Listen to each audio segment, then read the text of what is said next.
அதாவது மத அடிப்படை தன்மையிலிருந்து உண்மையான மதத்தன்மை அப்படின்னா நமக்குள்ளே இருக்கிற அந்த டிவினிட்டி விதின் செல்ஃப், அதாவது இறைத்தன்மை எனக்குள்ளே இருக்கிறது என்பதை பிரதானமா பல ஆயிரக்கணக்கான ஆண்டுகளுக்கு முன்னால நம்மளுடைய முன்னோர்கள் சொல்லியிருக்காங்க.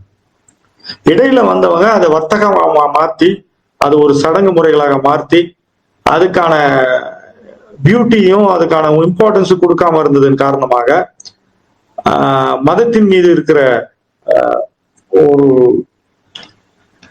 ஒரு பிடிப்பு வந்து தளர்ந்து கொண்டே வருகிறது.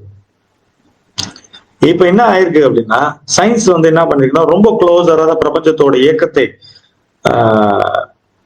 உணர்ந்து கொண்டு அதன் அடிப்படையில இந்த பிரபஞ்சம் வந்து நம்ம சாதாரணமா ஏதோ ஒரு வெளி கிடையாது, ஸ்பேஸ் கிடையாது. இது it is intelligence, cosmic intelligence சொல்லக்கூடிய நுட்பமான பேரறிவு அப்படின்னு சயின்ஸ் சொல்ல ஆரம்பிச்சிருச்சு.